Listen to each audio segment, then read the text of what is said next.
Good morning, everyone, and good afternoon. We have a guest from Europe here, so I think it's afternoon there. Welcome to the Hudson Institute and this panel on transatlantic relations. I have three distinguished guests today, and I'll serve as the moderator. We have David Schulman here, who's the senior advisor at the International Republican Institute, where he oversees IRI's work on China, and he's an expert on autocracies and democratic institutions and how the two interact or don't interact so well. We have Sven Biskup here from Brussels. He directs the Europe and the World program at the Egmont Royal Institute for International Relations there. And we have my fellow colleague, Lieselette Odegaard, a visiting senior fellow at the Hudson Institute, where she focuses on the US, China, and European relations, as well as multilateral cooperation, development cooperation, and other topics. And I am Nadia Shadlow, and I'm a senior fellow at the Hudson Institute, and I look forward to our conversation. First, overall, I'd like to cover three broad topics this morning, and hopefully we can shed some insights on them.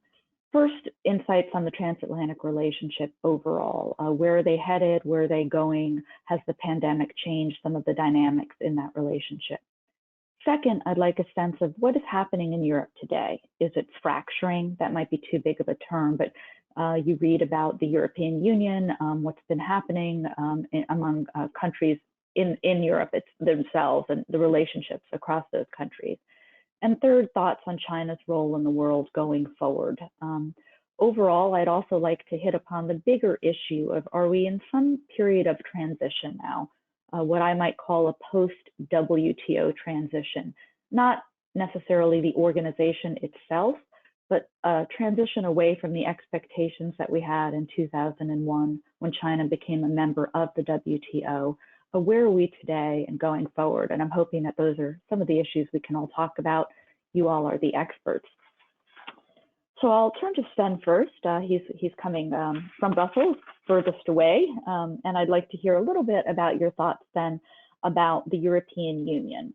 First, more broadly, how is the impact of how the EU handled the crisis early on, its initial response to Italy? What are the fallout of that? What are the effects? I read in The Economist this week a pretty interesting story about how Italian mayors took out an ad in a German newspaper appealing to Germany for debt relief. What's happening in the EU? What's likely to happen going forward? And comment a little bit on the US-EU relationship, if you could. Thanks. Yeah, of course, it was very damaging to the European idea that at first quite a few member states didn't show any solidarity and that everybody started taking measures without a lot of coordination. The problem is you can't blame the EU for that, because in human health, the EU doesn't have any competence, or not much. Some experts have remarked that the EU can do more about swine flu or bird flu than about any human flu. But that's, of course, a difficult message to explain to public opinion. But where the EU is now coming into its own is that not in dealing directly with the health issue, with the epidemic, but with the economic recovery package. Negotiations are still ongoing. The first part has already been agreed, and we will only be able to do that through the EU, because you need the European legal framework to allow member states to invest and to borrow more money, and then there will be a big package of money from the EU itself. So my feeling is that if collectively now through the EU, the Europeans play this right, the EU can also come stronger out of this. Just like after the 2008 financial crisis, first you need crisis management between the top leaders, but once they decide what has to be done, then it's the EU institutions who will manage it on a day-by-day basis. Thanks, Sven. Lieselette, David, any comments on Sven's points? Well, I would agree with Sven that it's not the first time that Europe is facing this type of debate within Europe. Should it be the individual countries that are responsible for their own recovery, or should it be shared by all the member states? But we are already seeing in this crisis that the European Central Bank is letting banks loan or get all the money they want at a negative interest rate. So Europe is already in some respects stepping in. The German central bank has actually challenged the role of the European Central Bank this week, but not so much that it's going to stop its effort. So there are these ripples amongst the member states as to how big a role should Europe play and how much solidarity should be shown. But I am confident that Europe will come through this crisis as they have before. And I think, you know, the efforts that are already being made to pick up or to sort of try to prevent too much damage from the recession that Europe is going to fall into. I think that's promising in terms of Europe being able to manage this problem as well. But at the same time, oh yeah, go ahead, David. Sorry, go ahead. I mean, I know we'll get more into the China side, but I think, you know, it's an important point to underscore that China has, from the get-go, in terms of its response to the pandemic and its relationship with Europe during this time, it's seen this as an opportunity to underscore that China's here to help. And we've seen the reaction in some European countries, you know, Serbia being a perfect example, where you had President Vučić saying, well, China's our friend, thank God for our friend and brother Xi Jinping. And European solidarity in this case is a fantasy because the Europeans were not, at least at the outset, the EU was not going to export any assistance outside its borders to pre-accession countries. There is a risk with China at the moment because Europe is forecast to shrink, its economy is forecast to shrink more than 12%. And China was already trying to buy up key technologies, companies in Europe in artificial intelligence, robotic technology, telecommunications. And that effort has been enhanced now that it thinks it can shop around for cheap. And a lot of people need the money, so they want to sell. And that's a problem. But on the other hand, we should also remember that China it's not only Europe that's dependent on China. China is also dependent on Europe. And at the moment, the negotiations on a bilateral investment treaty is ongoing. And this is where Europe can come into its own and say, if you want an agreement with us, we have certain demands regarding technology transfer, etc., that we want you to accept. And China has an interest in that because they want a new trade deal with the United States. So I think while there are dangers coming from China at this point, I think we should also remember that Europe and US has leverage with the Chinese economy. Right. I think it's interesting that the EU, I guess, within the past year has referred to China as a strategic rival. Is that correct? And has actually shifted its position. I would say the past year has been a pretty significant shift, even before the outbreak of the pandemic. Sven, would you like to comment? Yeah, but I think it's important to stress the nuance in the EU position. The EU says that China is at the same time a strategic partner, an economic competitor, and a systemic rival.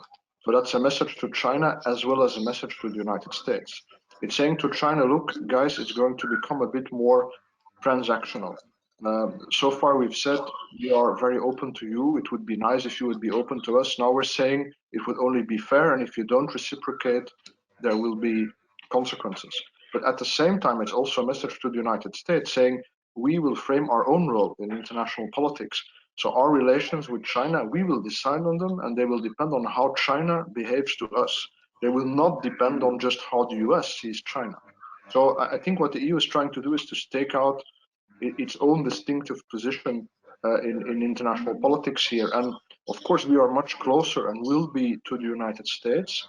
But that doesn't mean that in this Sino-American systemic rivalry, the EU wants to seek sides. I think our point is exactly that we want to avoid that rivalry and try to get to a concert rather than playing into it. I think the question of the systemic, right, I should have stated it correctly. A systemic rival is actually important because it's essentially about two fundamentally different systems. And I would like to talk to David a little bit, ask him to comment on that, because we've seen in this pandemic narrative the degree to which certain systems, authoritarian, have responded better or not than open open democratic systems like ours. Would you like to comment a little bit about that, David? Yeah, absolutely. I just want to just to one point on what Sven just said. I think, you know, it's obvious whenever we talk about the European Union generally, we need to talk about individual European countries and how there's some differences there. I think in this case, that's been very apparent, both in terms of the response of individual countries to the pandemic, the response to China, and the approach that China has taken in different countries has been really different. Whether you're talking about 17+1 countries, you've seen differences even within that domain, but certainly the difference in terms of reaction to what Sweden and France and Germany have been saying, how they've been responding, versus, say, Southern European countries like Spain and Portugal. So that's another topic perhaps we can delve into. But in terms of the systemic competition, I mean, this is fundamental to understanding how China has tried to capitalize on this pandemic, specifically in Europe, I think, but more broadly in terms of shaping the narrative, obviously away from the discussion about the fact that the virus originated in China, but really trying to shape it in a direction where it can underscore really the narrative that the Chinese Communist Party has been pushing since the end of the global financial crisis, but especially since Xi Jinping came to power and since the Belt and Road Initiative was instituted, which is that, you know, China is going to be at the heart of a more integrated, more globalized world going forward, and we need to essentially have a shift in understanding about the nature of the international order. And in a crisis such as this, where China can underscore, number one, that China has been, they claim, more successful in dealing with this crisis because of the nature of their system, leaving aside the successes of Taiwan and South Korea and a whole host of other democracies without resorting to rife human rights abuses. And then secondly, that China's rise is beneficial for all countries, right? And so the showering of medical equipment and assistance, or, you know, commercial transactions for assistance, really has been something that China's tried to underscore, this sense that a rising China under the Chinese Communist Party is better for the world, and that perhaps the democratic system is not the best to deal with this kind of crisis. And you see that in all of the messaging. It's not just China has been successful, it's China's been successful relative to the supposed failings of the United States, of European countries, in terms of global leadership and in terms of their own domestic responses. Thanks, David. Yvette, did you have a comment? I have several now, Yeah. but I'll stick to a few. Yeah, on the narratives, on the idea of, you know, these narratives of more successful in response, China's rise being beneficial, are these narratives that are going to stick or not? My sense is perhaps not so much anymore. Yeah, I think they backfire on China. And, you know, while China is quick to respond, because it can respond quicker, it doesn't have to ask, you know, 27 member states before it responds. It has also demonstrated its weakness, you know, in delivering, saying that it was giving, you know, away medical supplies when it was in fact charging people money for it, and all this we've already heard. Now it's opposing an investigation into, you know, the origins of the virus in the World Health Organization, and Europe is supporting Australia and pushing back at that and demanding an investigation. So I think that if anything, it has shown Europe that while the relationship with the US is problematic at the moment, China is definitely not an alternative.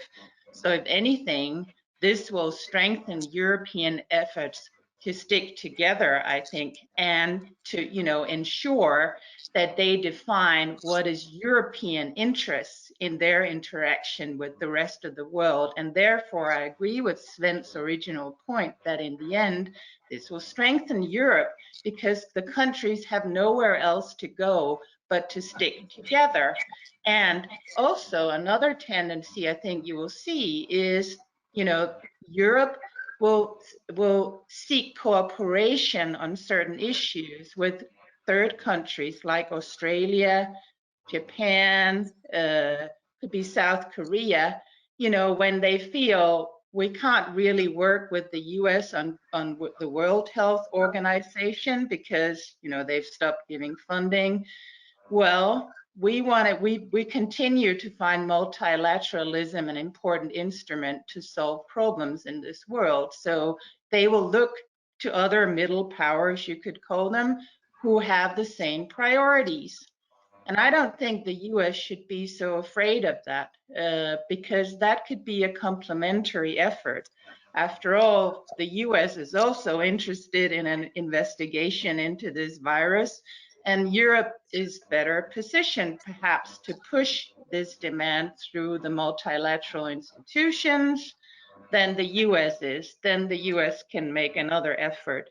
So I think this complementarity that there actually often is in Europe's positions towards China and the US position could be much more in focus. There could be much more coordination on this, and that would be immensely helpful for the transatlantic relationship and its ability to deal with what is a problematic power in many ways, namely China. I don't think the views are that different. Italy is certainly not happy about China. They're even more worried about China than they were before the pandemic, and that's because of China's behavior during it. Well, yeah, I'd like to get back to Italy in a minute, but first, let's switch a little bit. Your point about multilateral organizations, multilateralism, the Trump administration's decision to delay or cut off funding for the WHO. It seems to me that there is a debate, but the debate is about sort of fundamentally two different things. In one sense, it's the value of these institutions as forums for dialogue. And another is an argument or disagreement about the degree to which they can operationally act quickly enough and with the agility necessary to respond. Their operational capability, because their operational capabilities are really in the hands of states. So I think we're seeing debates on these two levels, and we're conflating the two. So I'd like to hear a little bit about your thoughts about that difference. Is it a legitimate difference or not, based on your experiences? David, do you want to comment, and then Sven? Well, I would just, I think the institutions are clearly important in terms of the ability for the United States and for European countries and others to, yes, debate, but I think to come to some sort of consensus in terms of responses to major global challenges and crises, such as the one that we've just gone through. I think, yes, there are some problems absolutely on the operational side, and we've seen that. But I do think that, for China, there's a real opportunity here, they perceive, in terms of upping their role and their voice in these institutions. And these are seen not just as an opportunity to exert global leadership relative to what the United States and the West are doing, but really to exert, essentially power and to be able to set the standards and set some of these path-dependent trends in the future that China hopes will benefit it long term, and really put it at the center of global governance and the global economy and connectivity going forward. So for the US and for Europe to pull back from these institutions, in my estimation, is a self-inflicted wound that China really hopes to take advantage of. Sven, and then Lisa. Yeah, I agree with that last point. If the US pulls out of an organization like the WHO, you make it more easy for China to lean on the others and try and force them to rewrite the rules to China's interest. But I think at heart the debate is more fundamental than about the effectiveness of these organizations. It's about the utility of multilateralism per se, and about the place of China. I mean, David, you said China wants to place itself at the heart of the world economy and so on. Well, it is at the heart of the world economy, as is the US, as is Europe. And I think the difference is that for most Europeans, we don't find that necessarily problematic.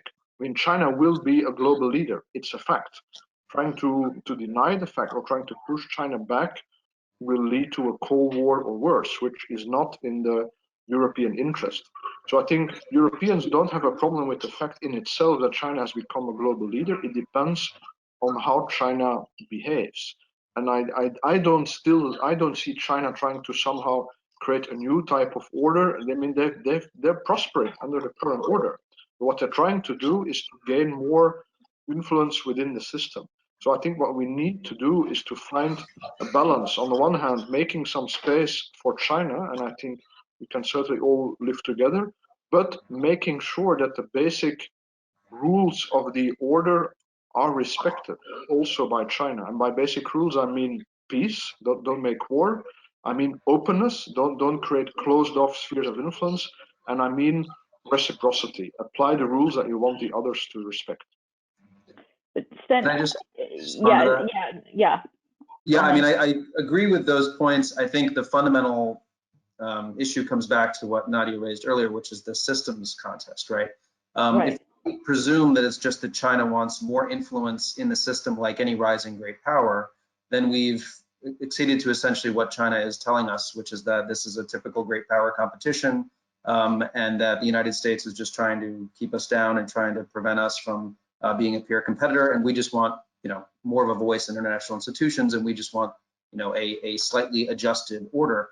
And I think, fundamentally, the fact that China wants to eviscerate the liberal values and the democratic norms that underpin the current order and have since at least 1989, I think is a real difference in the way China is coming at this issue. And so when we talk about, yes, absolutely, China is increasingly at the center of the world economy. But I think going forward, and if you look at the way the Chinese Communist Party talks about this, some of these things that sound ridiculous, but the community of common destiny and things like that, which is made into action through the Belt and Road Initiative, it's really about putting China at the center of that deepening connectivity and essentially long-term making it such that China's interests and its values are kind of synonymous with China's role in the world, and that other countries are going to have to accede to that if they want to rise and benefit from China's centrality and from what it gives to other countries economically, technologically, and otherwise. So Lisa, I think this brings up this important point, which makes this discussion actually interesting, because we've identified two different assumptions here: an assumption of China wanting more influence in the current system, or its desire to change the very nature of the system, right? So those are two different assumptions. And would you like to comment on that, Lisa, and comment on the viewpoints of Sven and David? Yeah, I would say that although of course China has benefited from the system, it is also gradually trying to change what it means to be a responsible power. And that's the problematic side of China's behavior, seen from a European and a US point of view. So initially, it will enter institutions in a sort of very seemingly benevolent way, saying that it will, want a role, it wants part of it, it will respect the rules. But that's not the behavior we see. For example, in the UN Human Rights Council, to take another example, China is creating coalitions with Venezuela, with Russia, with all kinds of rogue states to change what we mean when we say human rights in a way that is not conducive to European views or to US views. And I can tell you that Europeans are very worried about that. They will say, though, that the jury is still out, and that what we need to do is to push back at this tendency. We need to be in there, and we need to be increasingly active to counter these tendencies. Then I know here in the US, sometimes people say, well, you've got the rise of authoritarianism in Europe yourself, and how can you defend these values if it's growing in your own home base? But to that I will say that actually there is a lot of backing for European Union, and these authoritarian tendencies that you see in Europe, the group that China has created, the breakout group, which is now 7+1, is not very strong because China has not invested in those countries. So it's not a grouping that they will look to.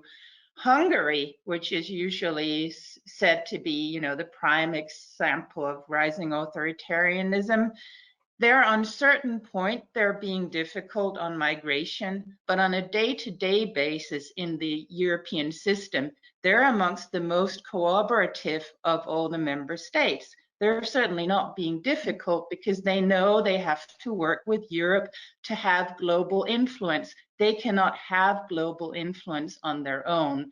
And that's the lesson learned by Brexit. The rest of them, when they have to stick together, they do stick together. You saw that during Brexit, and that was very hard because the countries have very different interests vis-a-vis Britain, but they still managed to consistently have a common mandate in negotiating with Britain because everyone thought, whoa, we don't want to go through that.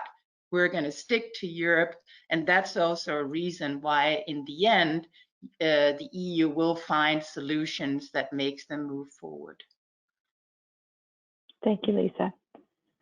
So shifting for a moment to thinking about some of the opportunities that this crisis presents, it's hard to see that right now. If you were given a chance to advise, top U.S. That's our Secretary of State, European leaders, and foreign secretaries, in terms of looking at the opportunities in the U.S. transatlantic relationship going forward, because it's been a bumpy year, right, in terms of how that relationship has unfolded. Do you see opportunities out there to do things differently over the next year? That's one question. Second, I'd like to turn a little bit to more of my national security background. How do you see what's likely to be a long global economic recession affecting our ability to invest on the defense side of things? How will it likely, how will this impact NATO? So maybe Lisa and Sven, particularly on that point, what might you say to that question? And then all of you on the points of how might we use this as an opportunity going forward? David, do you want to start on, do you see opportunities out there? Yeah, I absolutely see opportunities. And I think, it was touched on a little bit earlier in terms of, despite China's effort to capitalize on this and shape the narrative, how, it has fumbled that opportunity royally, I think, especially in Europe. And perhaps, this is an opportunity where there's a real wake-up call in a lot of European capitals about, again, coming back to that kind of systemic challenge, and about the fact that China is now willing to do things that it seemingly wasn't willing to do before in terms of its information operations, using Russian-style disinformation tactics, pressuring European capitals, obviously, censoring reports on China and the like, and that this may be an opportunity for those who were pushing for a more skeptical, more critical approach to China, European countries and within European governments, maybe a chance for them to have a stronger voice. And so I think in terms of the transatlantic relationship, that offers an opportunity for us to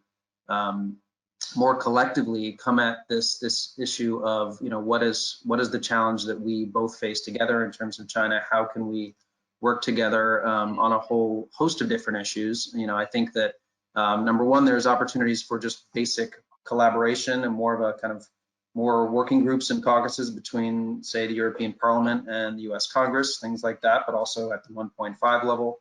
I think there's opportunities to work together, obviously, in international institutions to put forward a more full-throated defense of liberal values and democracy in the face of what China is doing in its support for authoritarian solutions at a time when countries are experiencing authoritarian power grabs, given all the things that they're facing as a result of the pandemic.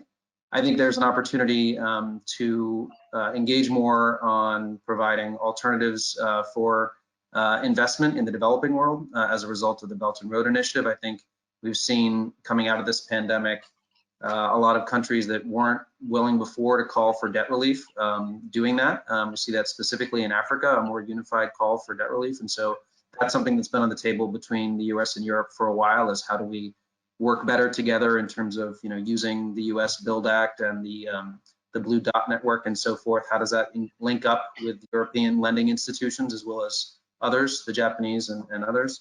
So I mean, I think there's a bunch of different opportunities for us to work together and to use this moment to try to come to more of a unified approach to the China issue. And that doesn't mean necessarily that it has to be there's some melding of the minds where we philosophically agree about how we're going to deal with China. I think it's just an opportunity perhaps to move forward on some of these more discrete issues and take some action towards being more united in our approach. Thanks, David. Sven, do you want to comment? I mean, I agree, David, that Chinese mask diplomacy within the EU at least has not really worked. But the problem is that the US has not exactly improved its image in Europe either. We are looking quite astonished at how the US is dealing with the coronavirus crisis, frankly. And I think people are also quite worried about the escalation in tensions, at least rhetorically, between China and the United States. I mean, I hope that this is electioneering, that this is about President Trump trying to distract attention from his own failings, honestly, in dealing with this by trying to blame China. But you know, China and the US throwing conspiracy theories at each other, the idea that one should sue China, none of this is very helpful. So frankly, I do not see so many opportunities for more operational cooperation between Europe and America, as long as the US government stays on this track. And if you know that you have an election coming up, well, then I don't see so many opportunities before November until we know whether President Trump will be re-elected or not. For Europe itself, obviously, now the other challenge will be to make sure that in addition to our own recovery, we reserve sufficient funds to invest. The EU had adopted its own connectivity strategy, but had yet to decide about the budget. We should not forget that now, because I think there's an opportunity in the sense that China's own problems are undoubtedly underreported. So that means there is more space for American and European connectivity initiatives, I think. And we will definitely have to try and safeguard the promised European Defence Fund.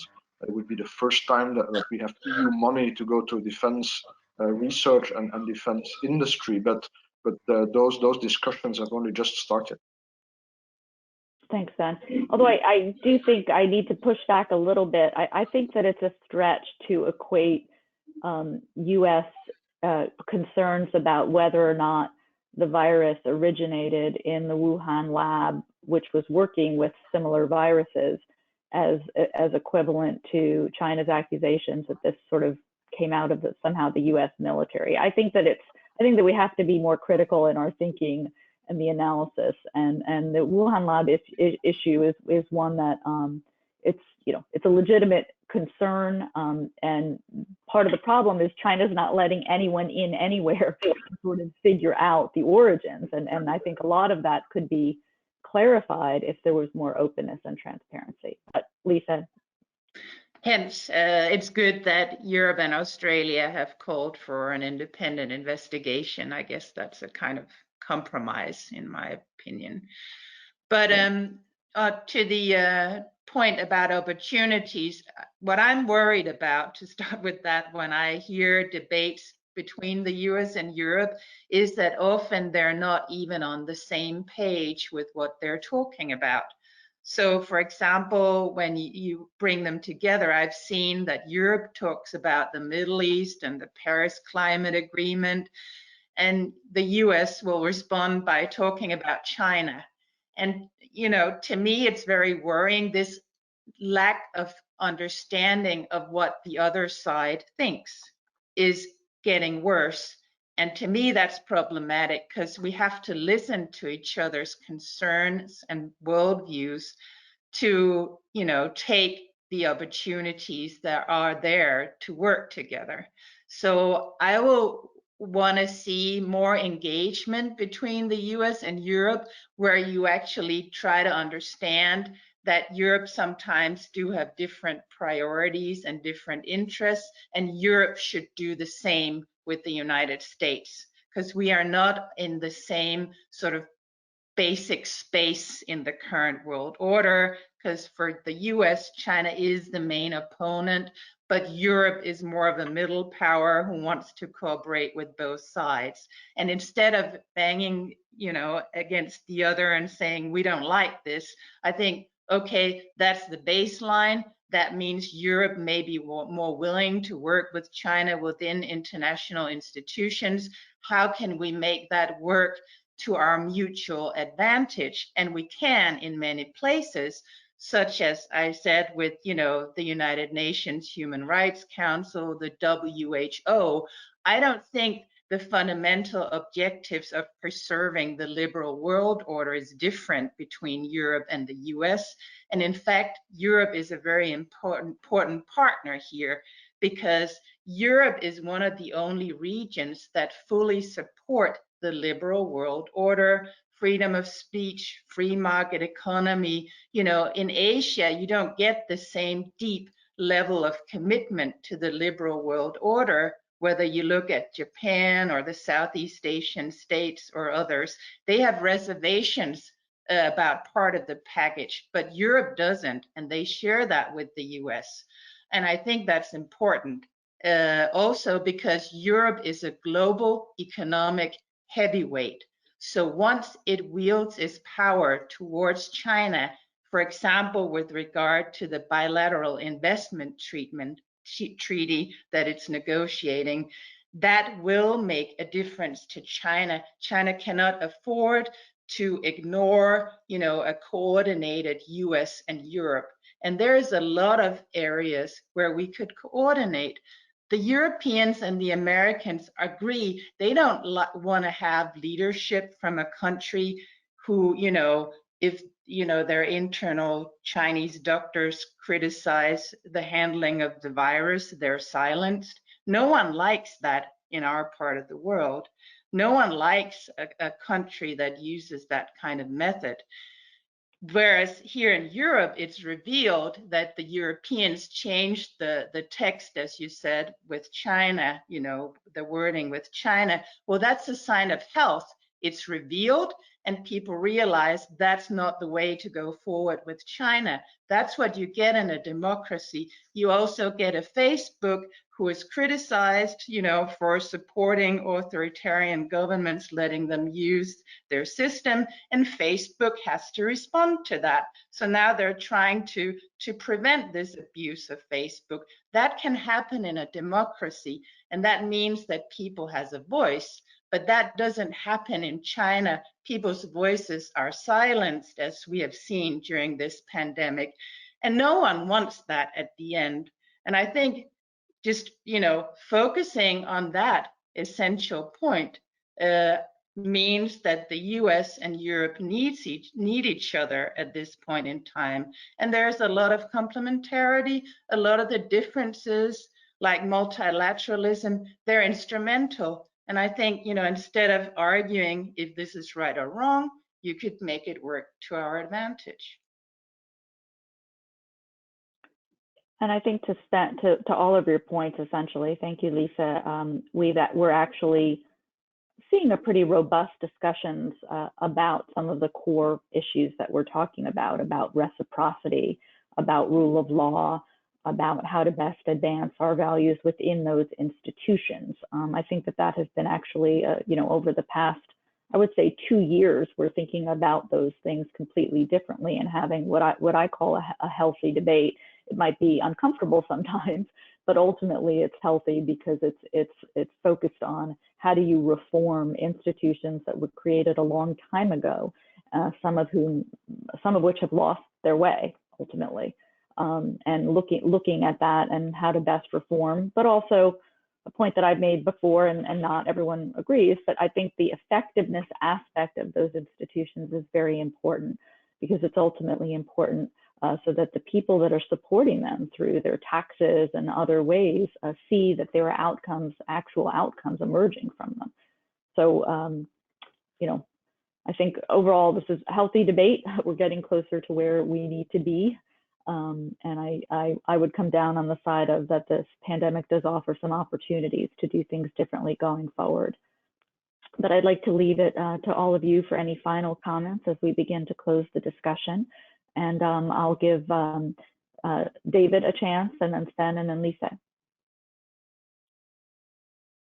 Well, thank you for this opportunity. This has been a great conversation, I think. I agree with everything that Lise just said at the end there. I think the key question in terms of trying to shape China's behavior going forward, if possible. You know, as we've seen how they've responded to the pandemic, how they've dealt with the WHO and other institutions in the last couple months in the transatlantic context, is how can we actually move towards more collaboration and more jointness in our responses? Because as Lee said, I mean, that is really at the heart of shaping how China behaves. If it's just the United States, if it's just the United States and a couple of allies that could be peeled off, it's going to be much less effective than if it's the United States, it's with Europe, with its Asian allies, its democratic allies, frankly, around the world pushing back, and not just, you know, rhetorically, but taking real action to, for instance, put forward positive democratic solutions to the massive challenges that countries around the world are going to be facing at a time when China and others will be pushing an authoritarian narrative of the superiority of its system. And so going forward, I think it's going to be really critical that Europe as a whole and then European nations individually appear more willing to take concrete actions that demonstrate to China that there isn't a united approach to this, and that they're going to feel some pain, frankly, if they continue to go down the route that they've been going, and that they continue to deal with the international community and use the same sorts of information operations that they've been using. That's the only thing that the Chinese Communist Party leadership is going to respond to, is if there's a sense that if we keep doing these things, there's a cost-benefit analysis. It's going to be worse for us in terms of reaching our goals, you know, longer-term goals of having more of a central voice in global governance and in the international system, because there's such pushback, right? And that only comes if you have more of a unified response. If we have, you know, a China-EU summit in Leipzig in several months, where there's a wonderful photo op again, and it seems like, you know, China's able to pretty much give the impression that everything's still fine with all its European friends, and there hasn't been a real pushback, I think that's a sign that perhaps things are not going in that direction. So I'll stop there. Thanks, David. And maybe Sven, as you comment specifically on that upcoming summit, I'd be interested in knowing your thinking about your views on this. Yeah, I mean, I always paraphrase the EU position as cooperate whenever you can, but push back when you must. The extent of cooperation depends on China. So we have to be very clear to China and say, we want to work with you.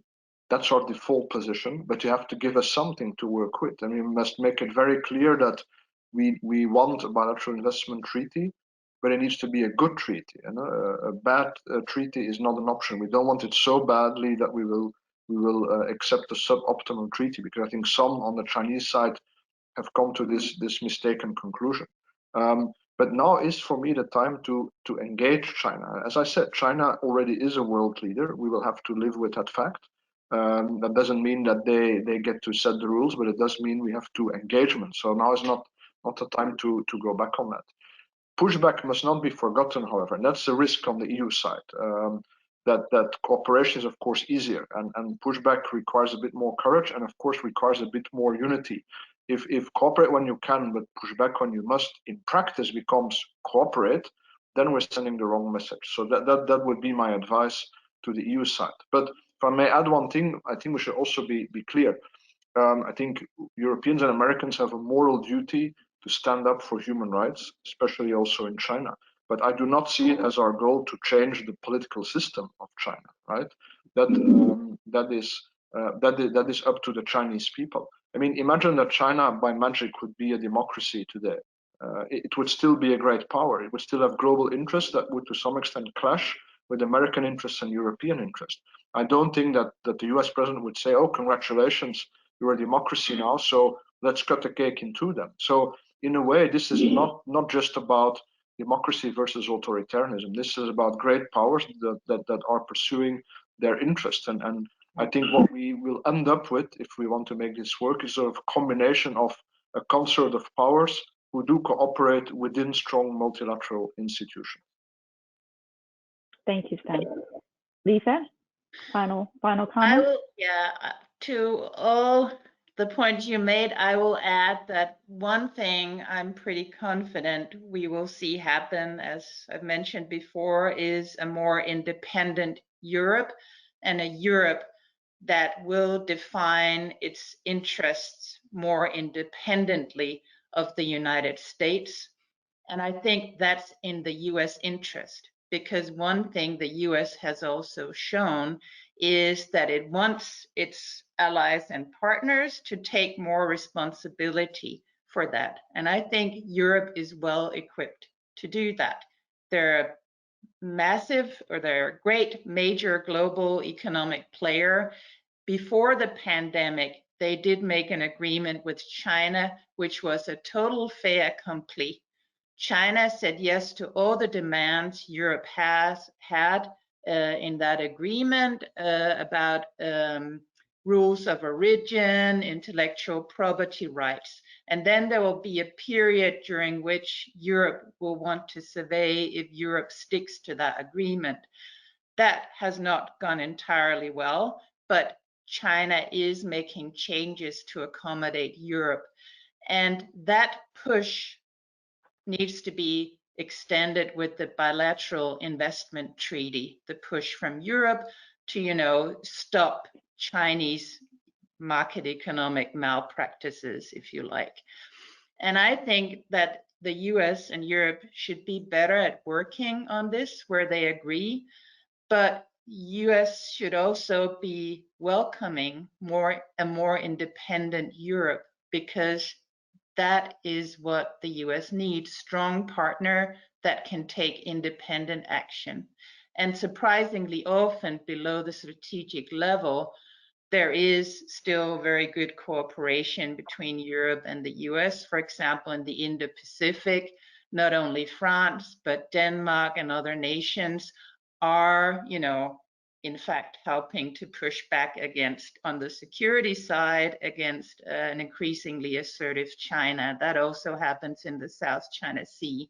So I think actually across a broad front, if we look below the sort of arguments at strategic level, there is still, fortunately, a lot of cooperation and willingness to work together. But it would be good if at the strategic level, we also saw a greater willingness to understand where the other party is coming from and to sort of listen to them and coordinate their efforts, because we don't have to agree on everything to coordinate our policies vis-a-vis China. That's a great note to end on. Ultimately, we might not agree on everything day to day and the tactics, but we do agree ultimately on the broader strategic importance of advancing and protecting our system of free and open societies, and for those who want it, helping others to advance that as well. So thank you very much to all. I appreciated getting to know Sven from Brussels and seeing my colleague Lisa again and David here in Washington. So thanks to everyone, and have a great day and stay well. Thank you. Thank you.